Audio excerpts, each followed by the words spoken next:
अग्निपथ भर्ती योजना भारतीय सेना में भर्ती के लिए ये योजना एक ऐसी शुरुआत है जो सेना में भर्ती के प्रोसेस को पूरी तरह से बदल कर रख देगी।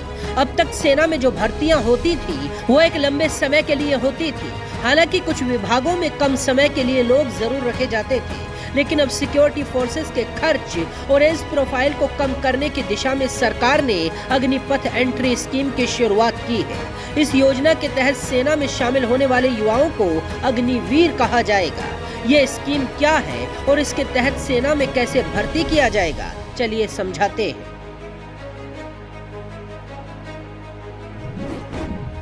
इस योजना के तहत युवाओं को 4 साल के लिए सेना में भर्ती कराया जाएगा। सेना की 4 साल की नौकरी के बाद युवाओं को भविष्य के लिए और अवसर दिए जाएंगे। 4 साल की नौकरी के बाद युवाओं को सेवानिधि पैकेज मिलेगा। इस योजना के तहत 17.5 साल से 21 साल तक के युवाओं को सेना में भर्ती कराया जाएगा।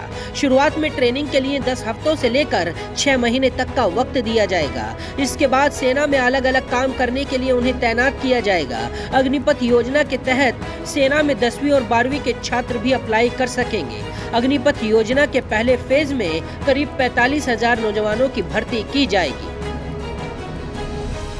अब सबसे जरूरी सवाल यह है कि जब युवाओं को महज 4 साल के लिए सेना में भर्ती कराया जाएगा तो उनको सैलरी कितनी मिलेगी। जानकारी के मुताबिक इस योजना के तहत भर्ती होने वाले युवाओं के लिए 30,000 रुपए का शुरुआती वेतन देने का प्रस्ताव है, जो चौथे साल के अंत तक बढ़कर 40,000 रुपये हो जाएगा।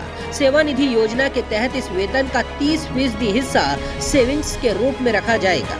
इसमें सरकार भी अपनी तरफ से इतनी ही राशि का योगदान देगी। 4 साल पूरे होने पर इन सैनिकों को 10 लाख रुपए का पैकेज दिया जाएगा। ये पैसा पूरी तरह टैक्स फ्री होगा। हालांकि ये सैनिक पेंशन के हकदार नहीं होंगे। जो सैनिक 15 साल और ज्यादा साल के लिए रहेंगे उन्हें ही रिटायरमेंट बेनिफिट्स मिल सकेंगे। इस योजना के तहत करीब 25% जवान सेना में अपनी नौकरी को आगे बढ़ाने में भी कामयाब रहेंगे।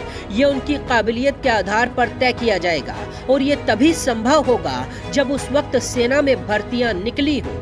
इस प्रोजेक्ट की वजह से सेना को करोड़ों रुपए की बचत भी हो सकती है। एक तरफ पेंशन कम लोगों को देनी पड़ेगी तो वहीं दूसरी तरफ वेतन में भी बचत हो जाएगी।